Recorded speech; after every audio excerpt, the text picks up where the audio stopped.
အားလုံးပဲမင်္ဂလာပါကျွန်တော်ကိုဟောင်ကောင်ရဲ့ကျွန်တော်တို့ကျောင်းရဲ့နီးနားမှာရှိတဲ့ကမ်းခြေတစ်ခုရောက်နေရပါတော့ဒီနေ့ကျောင်းပိတ်ရဆိုတော့လူတွေကတော့ဒါအများကြီး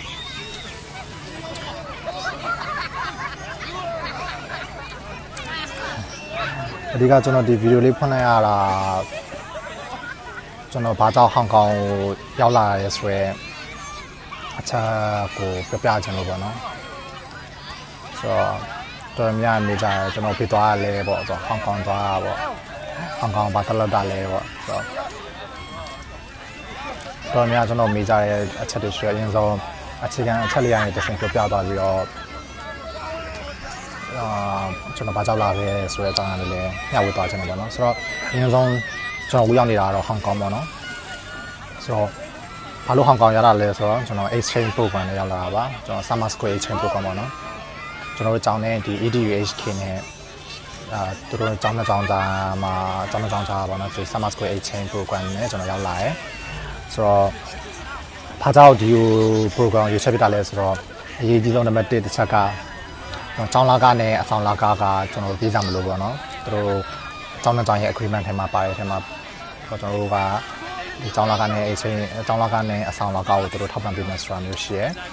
ပြီးတော့နံပါတ်2ချက်ကကြတော့ကျွန်တော် credit transfer ရရပေါ့နော်ကျွန်တော်ဒီမှာတက်ခဲ့တဲ့ဘာသာရပ်တွေကိုကျွန်တော်ကျောင်းမှာ credit transfer ပြောင်းလို့ရတယ်ဆိုတော့အဲ့ဒီ channel ချက်ကြောင့်ကျွန်တော်လာဖြစ်သွားတဲ့ထဲမှာပါတယ်ဒီ program ရှော့ဖြစ်သွားတဲ့ထဲမှာပါတယ်ပေါ့နော်အဲ့ဆိုတော့ကျွန်တော်ကမကြခင်ခွဲရတော့မှဖြစ်တဲ့အတွက်ကြောင့်ဒီ credit တွေဖြစ်ရတဲ့အခါမှာကျွန်တော်အရေးကြီးရပါတော့ဆိုတော့အဲ့တော့ credit ရတဲ့အတွက်ကြောင့်ကျွန်တော်လာဖြစ်သွားတဲ့ထဲမှာပါတယ်ပြီးတော့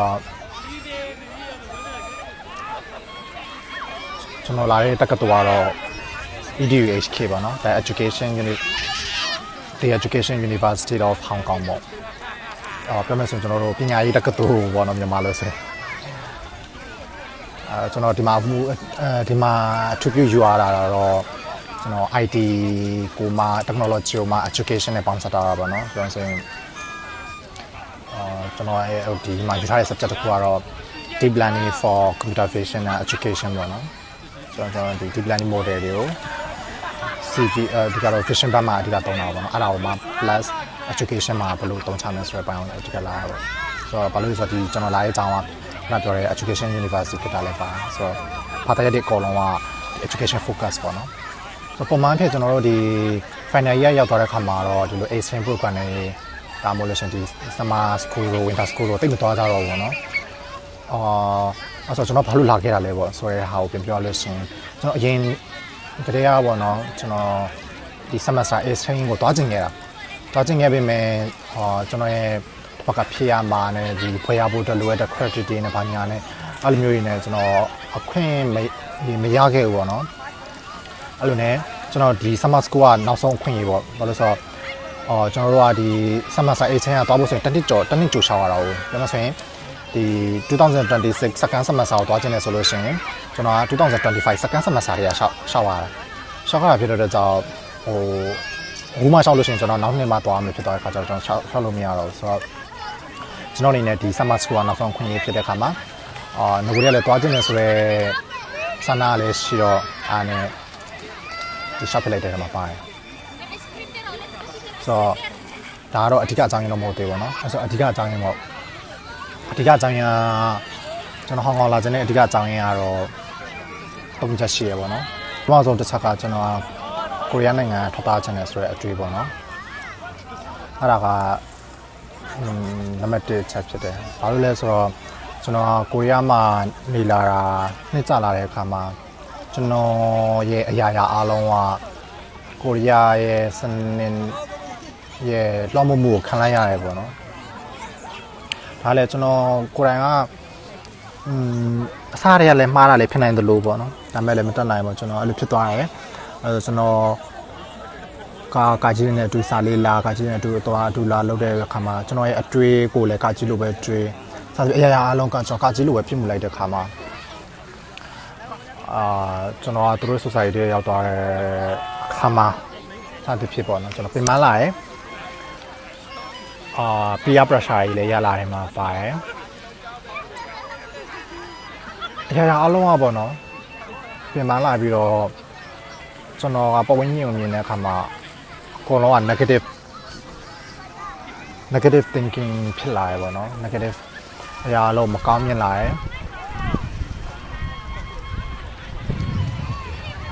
ဆိုတော့အချက်မှာကျွန်တော်တွေးလိုက်တဲ့အတွေ့အကြုံတစ်ခုကတော့ဒီ society ကနေပြီးတော့ထောက်တော့မှဖြစ်မယ်ပေါ့။ဘာလို့လဲဆိုတော့ကာကြီးကကိုရီးယားနိုင်ငံကောင်းတဲ့ຢာတွေလည်းအများကြီးရှိရပါတော့။ဒါပေမဲ့ကျွန်တော်အခုလောလောဆယ်မှာကျွန်တော်ကပဲပင်ပန်းနေတဲ့အချိန်ဖြစ်လို့လာတော့မသိပေမဲ့အရာအားလုံးကမကောင်းမြင်လာတဲ့အခါမှာပြောမယ်ဆိုရင်ကျွန်တော်ကဝေဖန်ဖန်ချမ်းနိုင်စမ်းတိတ်မရှိလို့ပြောမှာခင်ဗျ။အားကြောင့်မို့ဒီ society ကနေဝေးထောက်တော့မှဖြစ်မယ်။ဘာလို့ဆိုတော့ဒါမဲ့ကျွန်တော်တို့မှာရွေးချက်စရာကအရင်များမနေဘူးလေသိရမလား။ဆိုတော့လုံးဝဒီတိုင်းထောက်သွားလိုက်တာလဲကျွန်တော်ဒီမှာရင်းနှီးထားရဲ့ရင်းနှီးမှုတွေကလည်းအများကြီးရှိနေတဲ့အခါမှာဒီတိုင်းလက်ရှော့လိုက်တာလည်းမလုပ်ချင်ဘူးဆိုတော့ဒီကောင်စောခဏတာထောက်သွားပြီးတော့ဒီ society နဲ့ထောက်သွားပြီးတော့အဝေးကနေပြီးတော့ဒီ society ကိုပြန်ပြီးတော့တုံ့တက်ကြည့်မယ်ပေါ့နော်ဆိုတော့ကျွန်တော်ရဲ့ဖြည့်ရှင်ချက်ပေါ့နော် solution တစ်ခုကိုကျွန်တော်ချလိုက်တယ် decision တစ်ခုချလိုက်တယ်အဲဒါကြောင့်မို့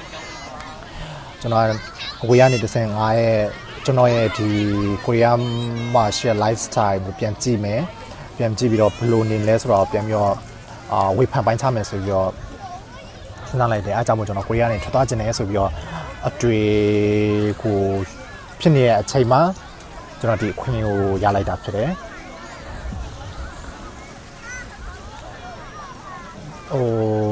နောက်မှတော့အသေးစိတ်ပြန်ပြောတော့မယ်ဘာလို့လဲဆိုတော့ဒီဘာကြောင့်ကျွန်တော်ကိုရီးယားထွက်သွားခြင်းလဲဆိုတော့ဟာမျိုးပေါ့နော်အဓိကတော့ကျွန်တော်ဒီချက်ကပြောရင်ရှေ့သွားမှာပေါ့နော်အဲ့ချိန်မှာပြီးတော့နောက်တစ်ချက်ကဘာလဲဆိုတော့ကျွန်တော်ကိုပျောက်ဆုံးမှုလည်းဖြစ်လာရပေါ့နော် identity loss လည်းဖြစ်လာရအဲကြောင့်မို့ခဏနံပါတ်1ဆက်နဲ့မှာခန်းစားရတဲ့အထက်မှာလည်းပါတယ်ပေါ့နော်ဘာလဲဆိုတော့ကိုဒီအရာအားလုံးကဒီလွှမ်းမိုးမှုခံလာရတဲ့အခါမှာကျွန်တော်ကဘာလဲကျွန်တော်ဘယ်သူလဲဆိုတာလည်းပျောက်ဆုံးသွားရပေါ့နော်အဲဆိုကျွန်တော်ကိုရီးယားလိုတွေ့ကိုရီးယားလိုနေတယ်ဆိုပေမဲ့လည်းပြောမှစအဲ့ဒါမကောင်းတဲ့ဆက်မှလည်းပါပါတော့ဆိုတော့ကျွန်တော်ကိုရီးယားမှမဟုတ်တာပြရမလားကျွန်တော်ပါလေ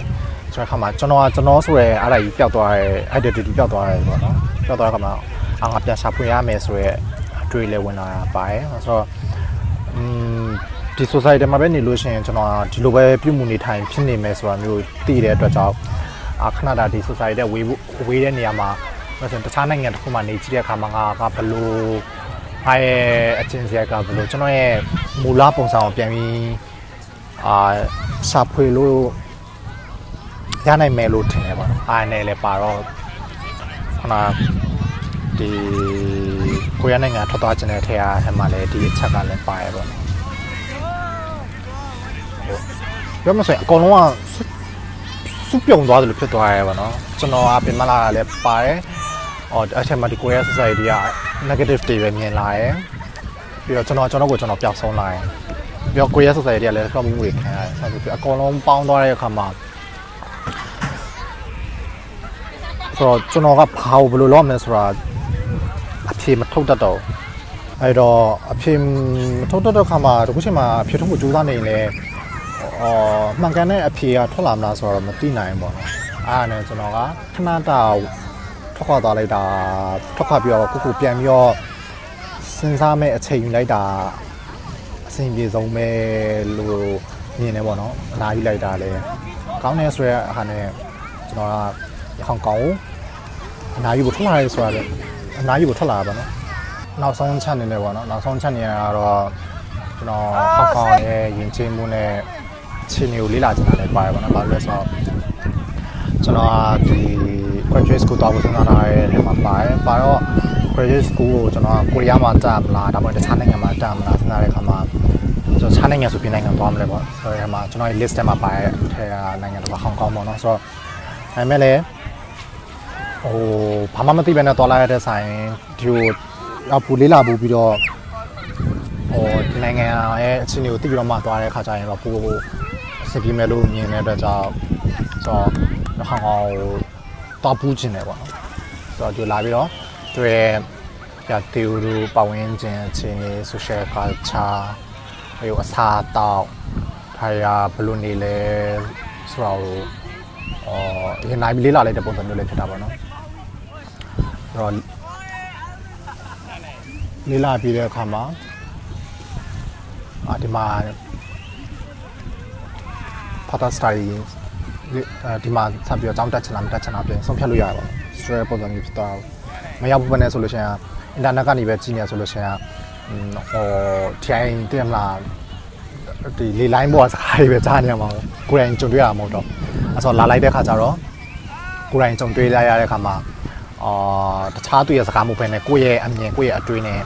ဆုံးဖြတ်လို့ရသွားပါတော့ဆိုတော့အဲ့ဒါကြောင့်လည်းကျွန်တော်လာပြလိုက်တာဖြစ်တယ်